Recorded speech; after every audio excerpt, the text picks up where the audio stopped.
Welcome to the Heal and Restore podcast with your host, of course, me, and more importantly, the hostess with the mostest, my beautiful wife, Kathy, Wow. and the one that keeps me going in the right direction on There you these go. things. 'Cause, man, I'll go all over the place Yeah. without you. So stay focused here, honey. Okay. Focus. Well, I got squirrel brain once in a while. I know. Focus. But I'm proud of that squirrel brain. Yeah, the squirrel brain has done you some. It does good. me a lot of good, actually. Yeah. Can we start now? Yeah, let's okay, go. All right. Let's move right along. As always, we're dedicated to helping couples and individuals strengthen their relationships through healing, growth, and most importantly, honest conversation. I would agree. And we dive deep into topics like communication, speaking of honest conversation, forgiveness, intimacy, family, and more importantly, emotional connection. Because healthy love starts with a healed heart. Tune in each week and take the next step toward restoring what matters most. Yeah. Us. No, honey. What matters most is our hearts. We want to have a good, clean, pure heart. So that's what we're talking about. Okay, that's fine. But that includes us. That does include us. You're absolutely right. So today we're going to talk about something that touches many families. It did touch ours, and that's addiction. And before you push that stop button, I'm just going to say this is not about addiction. This is about the family. And so we're calling this episode When One Hurts, We All Hurt. Healing families through addiction. It's really important. So whether it's your spouse, whether it's a child, a parent or friend, when one person is hurting, the whole family feels it.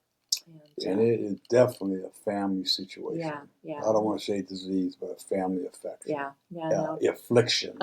Yeah. Right? Absolutely. So addiction doesn't just affect one person. Yeah. It is a family issue, as we found out. Yeah, definitely. But there's hope and healing is possible. And today we're going to talk about how families can walk that journey together. Yeah. Now, before we go farther, I want you to understand that addiction is not just drugs or alcohol. True. Addiction can be overeating, it can be sex, it can be pornography, it can be overworking. Gambling. It can be gambling. There is a gamut of addictions out there. So it's my belief, and it has been proven over and over, that the root of all addictions is all the same. Yeah. Right? So the first area we need to talk about is understanding addiction as a family affliction. Okay? Absolutely, yeah. Kathy, when someone struggles with addiction, it changes the rhythm of the whole household. Oh, yeah. Right? I mean, we experienced it, right? Absolutely. Everyone starts reaching to that pain in different ways. Yeah. Everyone starts reacting, not reaching. Well, they're reaching as well. They're reaching as well, right? In different ways. Many times the addiction will affect our emotional, mental, and spiritual health of every family member. Yeah. Exactly, because sometimes there's family members that walk on eggshells. Hello, that would have been me. Right. Trying to keep peace and hide the problem. Yeah, that would be me. And our kids. In many cases, and then I'm teaching our kids to do the same. But in a lot of cases, this is where the family members will often develop unhealthy patterns. Hello, that was me. It might be enabling. Yeah. I've been known to enable. Denial, and codependency, which really affected me. But denial or silence only deepens the wounds. And I learned that the hard way. Families really have to realize that it is okay to tell the truth about what's happening. And that's when the healing really starts. And I know for myself that was very true. Yeah, it was. Yeah. And, a lot of times you and Kathy enable just to keep peace in the family. Yeah. And recognizing that addiction isn't just a personal letdown, but something that affects the mind, body, and spirit. Yeah. It's an affliction that requires grace and balance. It's not a disease. There's no gene. It's an affliction that requires grace and lots of boundaries. Yeah, no, that's so true. And walking on eggshells, things of that. I got really good at that. I got really good at walking on eggshells. I got really good at keeping the peace. And what that did is it drove me further into my own codependency. And I probably had some codependent character traits prior to this. Right. But this affliction, your affliction with alcohol and drugs, your addiction, it really enhanced my codependency. Yeah. I was trying to protect everything. You know, I always had this image of this white picket fence. Yes. And, you know, growing up in a home where everything appeared to be healthy, I thought that's what my home was supposed to look like. And when it wasn't like that, I did anything and everything I could to try to cover up what was really going on the inside. Including losing herself. Yeah, and I did. I lost myself in the process. And I didn't even realize I had lost myself until which time you got onto your journey. That's right. And then I'm like, oh, well, yeah, I was doing a lot of those things. And then, the other thing, too, is that codependency, what's that? We knew nothing about codependency. No. I think Cathy and her part was, that's just what a wife does. Exactly. Right? And then I had this perception that I do the wifely duties. Yeah. All the responsibilities of a wife. And then she would party with me. And for a long time, we had a lot of fun without any problems. Yeah. Right? It was just fun. Yeah. And then as things got worse, a lot of times, Cathy would drink and use with me just to hold the peace. Yeah. Right? Just to keep things. Right. I don't want to cause no rift. I don't want no problems. Yeah. Right.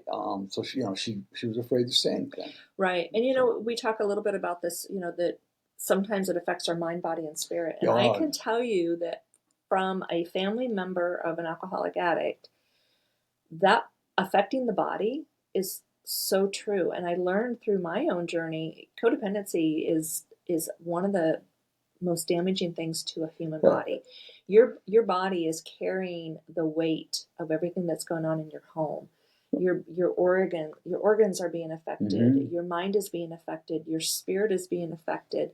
And for me, I think what happened is that I no longer was looking inward. Everything was outward. I was trying to hold the peace. I was trying to keep everything together. That, like you said, I let myself go, but I let myself go in mind, body, and spirit. So I'm going to reiterate that, because not only in Cathy's case, right? Again, we didn't know about codependency, but in my case, in an addict's case, it absolutely, unequivocally, 100% affects the mind, body, and spirit. Mm-hmm. 100%. We can deny it all we want, but it does affect it. And the other thing, Cathy mentioned it, is that, and it's in my first book, Healing the Inner Child Within. And I got it from, I can't remember the sources, and I'm not booking from me, but codependency will kill more people and kill people faster than addiction will. Yeah. And now, does that mean actually physical death? It could, because of what it does to the body, but it will kill more people emotionally. Spiritually, faster than addiction will. Because we're holding in all these secrets, we're keeping it all together. Our body is just taking the weight of the addiction. Right. From not even our own addiction, somebody else's addiction. Addiction, right? And it's been proven, right, that all this causes some very your health issues, chronic health issues, right? A lot of people with chronic health, and Dr. Gabor Mate has proved that a lot of these chronic illnesses are caused by unresolved childhood issues and the codependency that goes along with it. Right, absolutely. So we're going to talk a little bit about that. So what are the roles that family members often take? Because there's a few roles that we can take. Sometimes we don't even realize that we're taking on these roles. I know I didn't, for sure. But there's that fixer, that would be me, the blamer, hello. And then there's that peacekeeper. Kids. Yeah, our kids that are always trying to keep the peace. Which but is wrong. But then there's even that one who just emotionally disappears. They just check out. They're just gone. And so we have to be able to recognize the unhealthy dynamics and the need for honest conversations. Of course, when you're in the midst of that, you don't always realize you have to have it. No, because usually a family member is just completely lost. They go, what's going on? I don't understand this. So, it's all true and it's all right what you're saying, Cathy. Yeah. I've seen families where one person tries to save everyone while someone else just shuts down, right?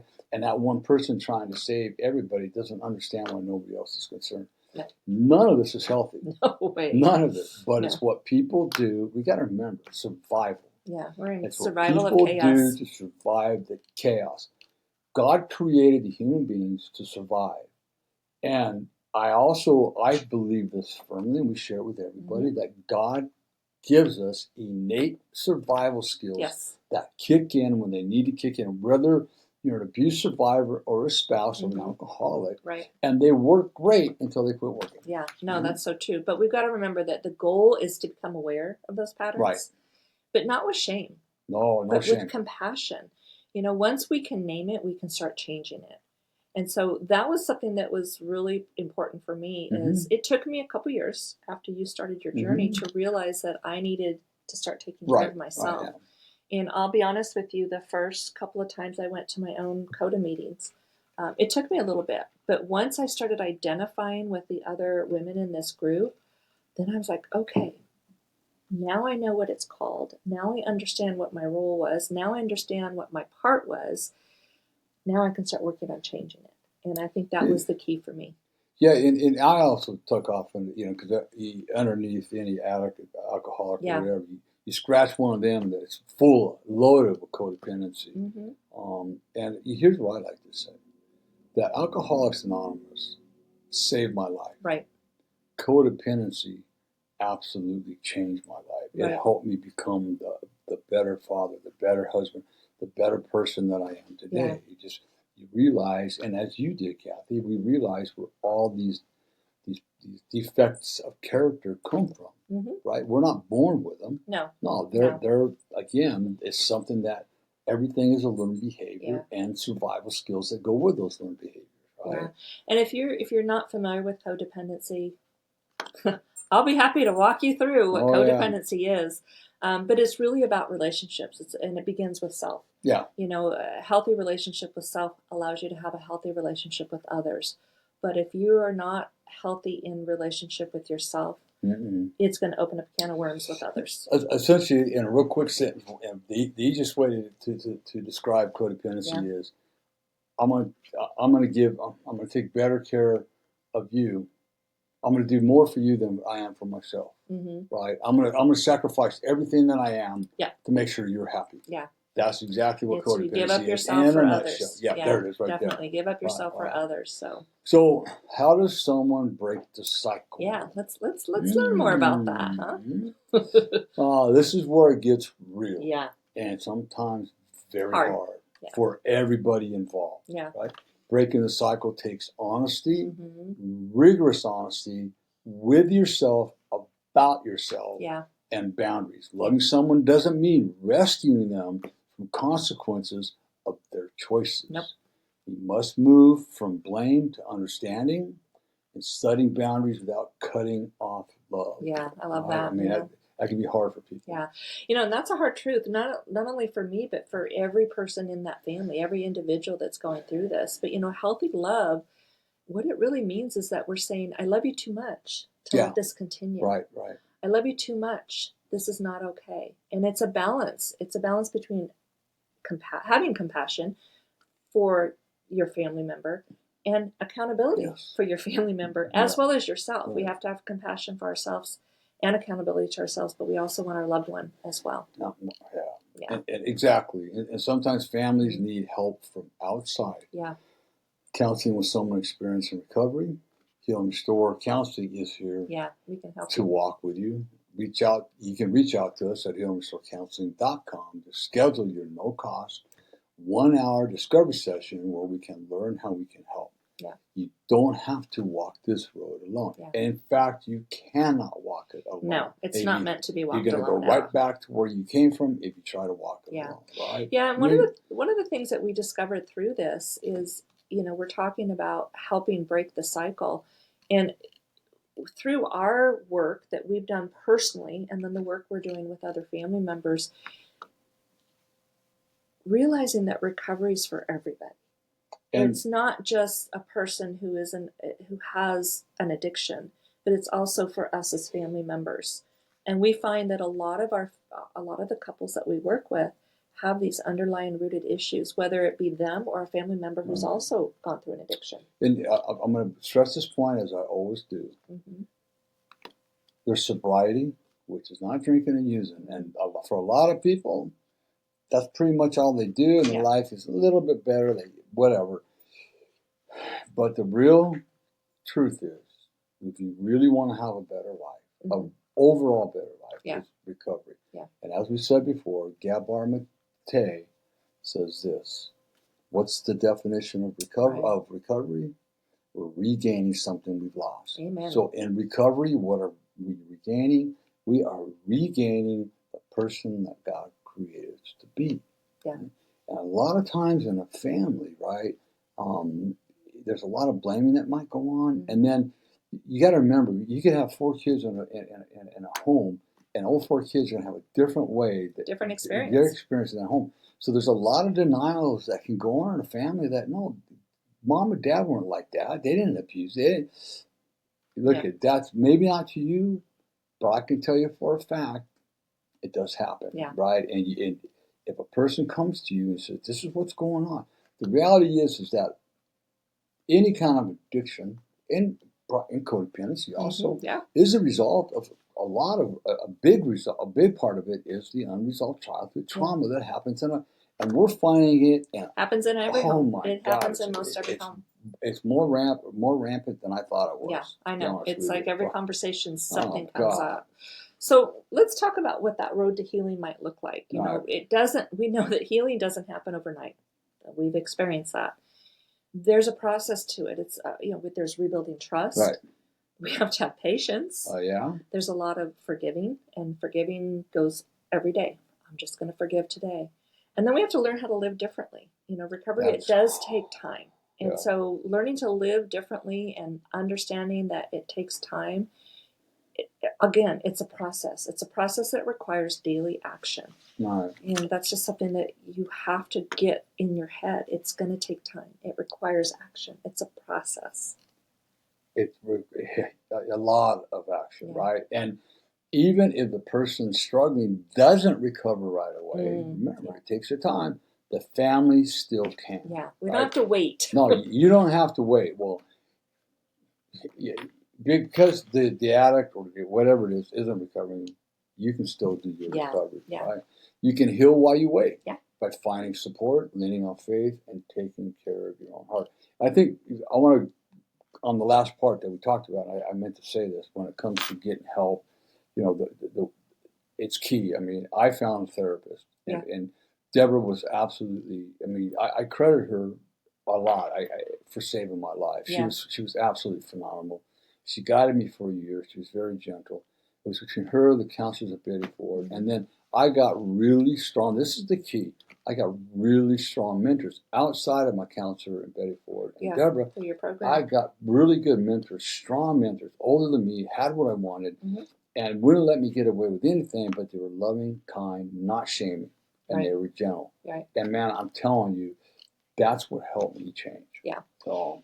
Yeah, and on this road to recovery, I love this verse. It's Psalms 34:18, and it says, "The Lord is close to the brokenhearted," and that is so true in these moments.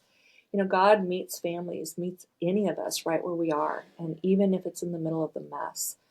And I know on this road to healing, I can talk from a family perspective for me. One of the things that we talk about is we have to have patience. And I can remember early on in your journey, that was hard for me. Because we could be driving down the road and Randy might get a call from one member that he is on this journey with. It interrupts our conversation. And I can remember being frustrated early on.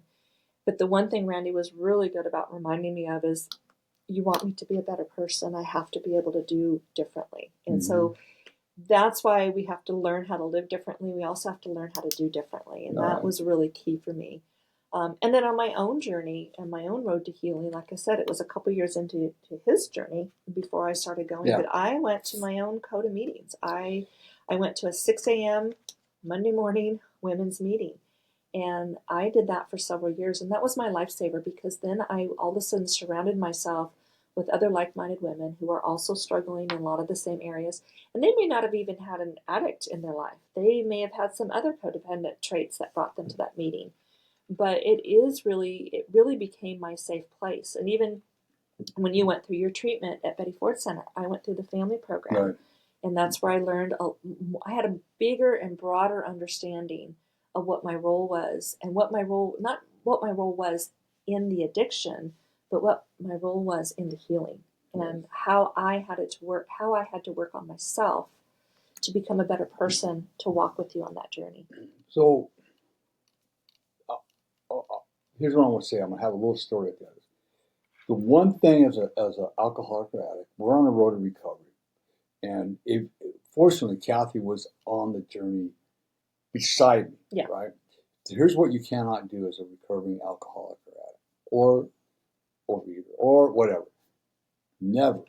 You cannot, must not push your spouse into doing her own recovery. Or any family member. Any family. It didn't work for us. No, you absolutely, all it does is push them farther away from it, right? And I would get frustrated, and I would call my mentors, and they said, "Randy, back off."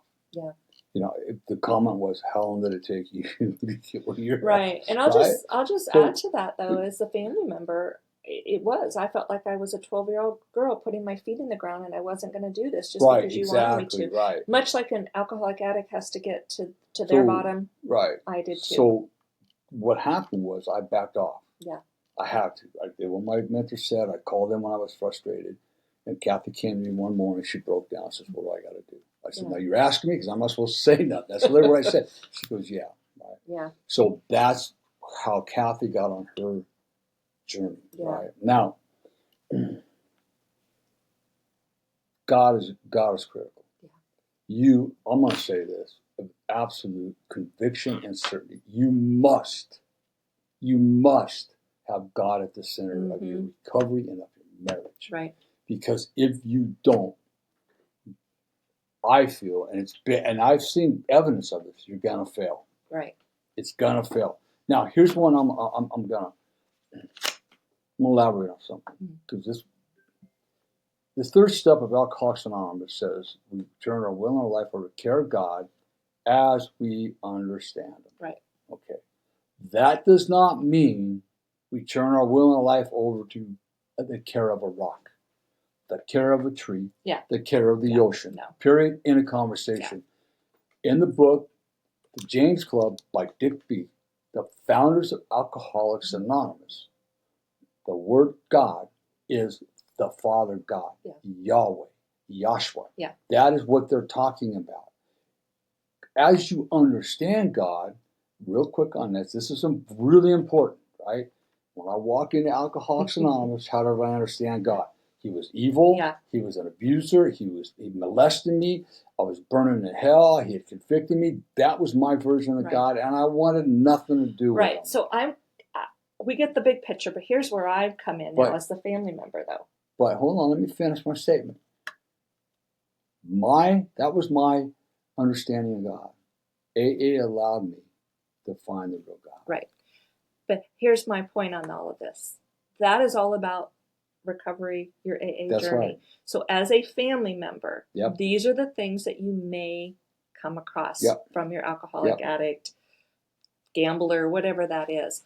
There are struggles within them. And so this is where we as family members have to become patient. It was very hard for me to hear you talk like that at the beginning. And so this is where, with God, I had to completely surrender all the things that I knew or thought I knew how to manage. I could no longer manage. And this was one of those. This is where I had to talked about God. And well, yeah, I had to. But even that, even how adamant you were about certain things, I just had to let you journey on that. Right. And that was one of those parts of those journeys. Exactly. So it is a lot of patience. It's a lot of understanding. And sometimes we don't always understand at the beginning, but we've got to trust God that He's walking you on that path and walking me on that path as well. Exactly. I mean, I could go so much more on this, but look at the thing of it is this is an extremely hard journey. And part of it is this. A lot of people walk into I didn't realize this, walking Alcoholics Anonymous. Right. Because it's right there. The Lord is close to the brokenhearted. Right. You know how many alcoholics have been abandoned by the church and pushed away from God by the church? Yeah. Right? Yeah, I know. So, that's true. therefore, it's really hard for them to get back to that. Yeah. That's why the word God is used, but the word Jesus is not, and Yeah. understandably. Yeah. No, that's good. So, that's a little bit on the AA alcoholic side of things, but hang on, it all ties in together with how we as family members have to walk that journey with you. So but hang on, I just want to finish this real quick. One of the things that I think that's important as well is that we have to understand that we're going in the same direction, yes. But as a family member and as the alcoholic addict, we have different paths. We're going in the same direction, and we get there when we get there. I firmly believe, based upon what you're sharing here as well, that how it is so important for the family member to participate in the alcoholic addict's recovery as well. So because there's a lot of families that don't do that. And I don't know how they do that, because that's all I know is to participate. So you keep on saying God, part of the Alcoholic Anonymous recovery. No, it's part of recovery. Exactly. Because those that don't do that, they're sobriety. My point in all that is that it came through you that because of that opened me up to God as well. Right, exactly. But it's recovery. It has to do with recovery. I understand that. Okay. I understand that. But I wouldn't have not known that had you not experienced it. That's my whole point in that. Right. And then that opens the door for me to bring God back into our marriage. And you always, it was quiet, but it was there. Yeah. So no, that was good. It's just a reminder, though, that we have we're on this journey together. Yeah, and that one particular step, what's happened to it is absolutely shameful. Yeah, we'll say that, right? Yeah. So we want to leave you with a message of hope. Mm-hmm. Right? Yeah, absolutely. We've seen families come back from addiction stronger than ever, yeah. and we are one of them, yep. right? But it took truth, rigorous honesty, hard truth, grace, a lot of grace, and a lot of time, right? Our family has healed, and so can yours, right? We believe in it so much that when we have clients come to us, that's what we tell them. Yeah. As long as you want this to work out, it will work out. Yeah. So sharing our stories, our testimonies of redemption and reconciliation, not only helps others, but it helps us each time we open our heart to share with others. Yeah. And one thing that people don't understand is that, and we tell our clients this, oftentimes you don't realize it, but you're helping us as much, if not more, than we're helping you. Yeah. Right? We're on a constant path of growing. We're always learning. I love that. Yeah, right? I love that about that. Right. That's just why we do what we do, too. Yeah. So, if your family is in that storm, just know this, you're not alone. Right. It's definitely not hopeless. Sometimes it might feel that way. But healing is truly possible. One honest step at a time. And that's key. One honest step at a time. Yeah. Absolutely. Good. And remember, this is important. When one hurts, the whole family hurts. Yeah. Okay? But when one heals, the family begins to heal too. Yeah, that's so good. So true. So we just want to kind of close out and just let you know that we truly appreciate you for listening to the Heal and Restore podcast. And if this episode spoke to you, make sure you share it with someone who might need that hope today. Pass it along. Pass it along to anybody that you think might benefit from this, because we never know who's walking life in secrecy. You might need hope today and understanding. Yeah. You know somebody needs hope and understanding. Yep, absolutely. Right? Yeah. And if you're walking through this journey, we encourage you, reach out, find support, and never stop believing in restoration. Yeah. Right? Yeah. Until next time, stay whole, stay hopeful, and keep healing. Yeah, I love that. All right? Stay whole. Stay whole. Stay hopeful. I got to stay in one piece, not whole. My body's falling apart. Well, then keep healing. Okay, keep healing. Okay. You're so funny. All right, so remember this. If nobody tells you they love you today, Randy does. Cathy does. More importantly, God does. Be blessed, everybody. Have a great week. All right.